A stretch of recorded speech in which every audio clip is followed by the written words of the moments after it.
And to answer, mga papa, the allegations. The allegations. May mga nagsasabi kasi sa TikTok, ayan, nakita niyo yung mga comments nila. Bakit daw mag-YouTube habang tumatakbo? Bawal naman talaga yon. Ngayon, sabi ko.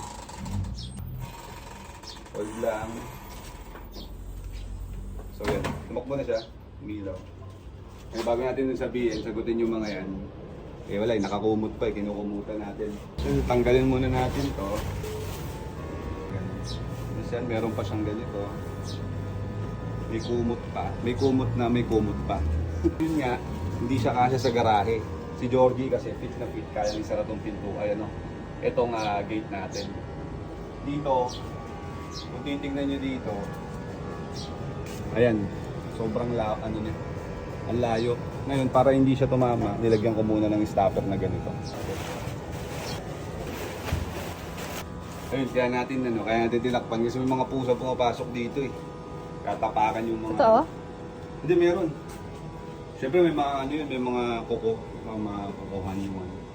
Saka yung dito na rin kasi tapat sa araw. Kahit pa paano hindi direkta yung liwanag, yung init. Para kahit pa paano maprotektahan yung pintura. Okay, kasi hindi pa siya naka-PPF eh. Sobrang mahal kasi nun. Tapos tayo sa loob. So okay, so yun na nga. Medyo pinagpawisan ako doon ha. Pero at least malamig na pagpasok ko. Hindi na siya mainit kasi nga pwede mo siyang i-start gamit yung susi. Okay, itong susi natin. Okay, yun nga, sabi ng mga brothers natin dyan, ayan, bawal daw na manood habang nagdadrive. Tama naman yun. Huwag nyo pong gagawin yun. Kasi nga, dapat pagka driver ka mata sa kalsada lang. Okay?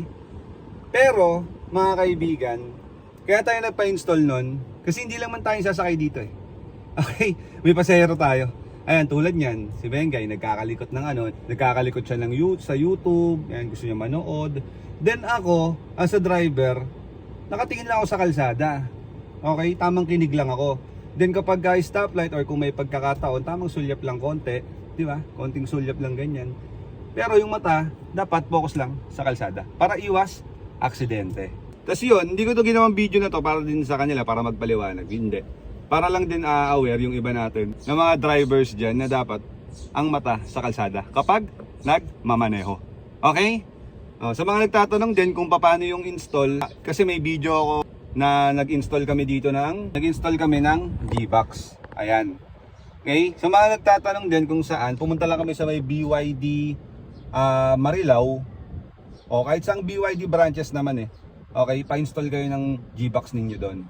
Okay? Kasi hindi lang naman sa panonood yan eh, sound trip din, no? May pag sound trip ka, ganto ganyan habang nagda-drive. Though meron naman siyang Apple CarPlay and Android Auto, tama ba? Android Auto, pwede rin naman. Pero kasi yun nga, since galing tayo kay Georgie, Vios 2014J manual transmission, which is yung nabenta nga natin. Nasanay ako na YouTube talaga. Okay? Kumbaga nag-a-adapt pa ako sa yun nga yung Android Auto, Apple CarPlay na yan. Pwede rin naman, na-try ko din naman na yun. Okay din.